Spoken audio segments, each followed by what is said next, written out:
வணக்கம் சாப்பாடு பிரியர்களே, இது நம்ம பழைய சோறு பச்சை மிளகா தாங்க. இன்றைக்கி நம்ம என்ன ரெசிபி பார்க்க போகிறோன்னா, இந்த வரும் டாப் குக்கு டூப் குக்கு இந்த நிகழ்ச்சியில் வந்து சாலின் நிவேகாஸ் அவங்க செஞ்ச மஷ்ரூம் கீ ரோஸ்ட் ரெசிபி தான் எப்படி செய்கிறதுன்னு பார்க்க போகிறோம்.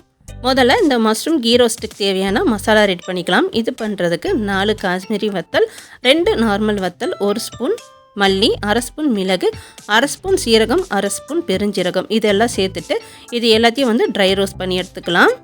இப்போ இதெல்லாம் நல்லா ரோஸ்ட் ஆயிடுச்சு. இப்போ இதை நல்லா ஆற வச்சுட்டு ஒரு மிக்ஸி ஜாரில் மாற்றிக்கலாம். இப்போ இது எல்லாமே நல்லா ஆறிடுச்சு. இப்போ இதை எல்லாத்தையும் வந்து தண்ணி ஊற்றாமல் நல்லா அரைச்சி எடுத்துகிட்டு வந்துடலாம்.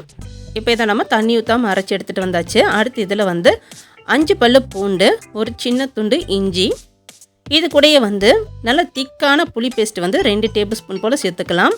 அடுத்ததான் 1/2 டேபிள் ஸ்பூன் லெமன் ஜூஸ், இது கூட கெட்டி தயிர் வந்து 2 டேபிள் ஸ்பூன் போல் சேர்த்துக்கலாம். அடுத்து கொஞ்சமாக தண்ணி ஊற்றி இப்போ இதை வந்து நல்லா பேஸ்ட்டாக அரைச்சி எடுத்துகிட்டு வந்துடலாம். இப்போ நம்மளோட மசாலா வந்து ரெடியாக இருக்குது. அடுத்ததான் இன்னொரு பேனில் வந்து 2 டேபிள் ஸ்பூன் போல் நெய் சேர்த்துக்கலாம். நெய் நல்லா உருகின பிறகு இதில் வந்து ஒரு பெரிய வெங்காயத்தை சின்ன சின்னதாக கட் பண்ணி எடுத்து வச்சுருக்கேன். இப்போ இந்த வெங்காயத்தை சேர்த்துட்டு வெங்காயத்தை நல்லா வதக்கி எடுத்துக்கலாம். இப்போ வெங்காயம் வந்து நல்லா வதங்கிருச்சு. இந்தளவுக்கு வெங்காயம் வதங்கின பிறகு இதில் நம்ம ஏற்கனவே அரைச்சி வச்சுருக்க இந்த மசாலா சேர்த்துக்கலாம். அடுத்து இதுக்கு தேவையான அளவு தண்ணி கொஞ்சம் சேர்த்துட்டு இப்போ இந்த மசாலாவுக்கு தேவையான அளவு உப்பு கொஞ்சமாக சேர்த்துக்கலாம்.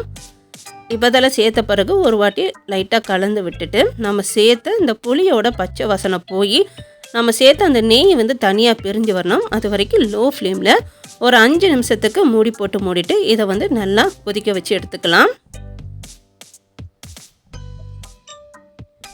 இப்போ நம்ம சேர்த்த அந்த மசாலாவோட பச்சை வாசனை போய் நெய் நல்லா பிரிஞ்சு வந்திருக்கு பாருங்கள். இப்போ இதை ஒரு வாட்டி லைட்டாக கலந்து விட்டுடலாம்.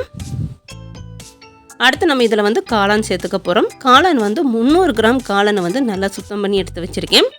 இப்போ இந்த சுத்தம் பண்ண காளானை வந்து இப்போ இதில் சேர்த்துக்கலாம்.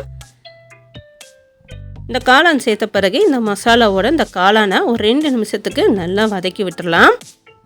இப்போ இந்த மசாலாவில் இந்த காளானை வந்து நல்லா வதக்கி விட்டாச்சு. இதில் தண்ணி எதுவும் சேர்க்கலை, அந்த காளானில் இருக்கிற தண்ணி தான் இது. இந்த தண்ணியே இதுக்கு போதுமானதாக தான் இருக்கும். எக்ஸ்ட்ரா தண்ணி எதுவும் சேர்த்துறாதீங்க. இப்போ இது கூட வந்து 1/2 டீஸ்பூன் போல் வெல்லத்தை பவுடர் பண்ணி எடுத்து வச்சுருக்கேன். இதையும் சேர்த்துட்டு ஒரு வாட்டி லைட்டாக கலந்து விட்டுட்டு இதில் இருக்கிற தண்ணி வந்து நல்லா ட்ரை ஆகி இது வந்து நல்லா ரோஸ்ட் ஆகணும். அது வரைக்கும் இதை வந்து நம்ம லோ ஃப்ளேமில் வச்சு குக் பண்ணி எடுத்துக்கலாம். இப்போ அந்த காளானில் இருந்த தண்ணியெல்லாம் நல்லா ட்ரை ஆகி நம்ம சேர்த்த நெய் வந்து பெரிய ஆரம்பிச்சிச்சு பாருங்கள். இப்போ இதில் வந்து நம்ம கடைசியாக கொஞ்சம் ஃப்ரெஷ்ஷாக இருக்கிற கருவேப்பிலை மட்டும் லைட்டாக தூவிட்டு ஒரு வாட்டி கலந்து விட்டு இறக்கணும்னா இந்த வரம் டாப் குக்கு டூப் குக்கு இந்த நிகழ்ச்சியில் சாலின் நிவேகாஸ் அவங்க செஞ்ச மஷ்ரூம் கீ ரோஸ்ட் வந்து ரெடி. இந்த மஷ்ரூம் கீ ரோஸ்ட்டை வந்து சப்பாத்தி, நான், பரோட்டா இதோட வச்சு சாப்பிட்றதுக்கு டேஸ்ட்டு செம்மையாக இருக்கும். மறக்காமல் நீங்களும் ஒரு வாட்டி ட்ரை பண்ணி பாருங்கள்.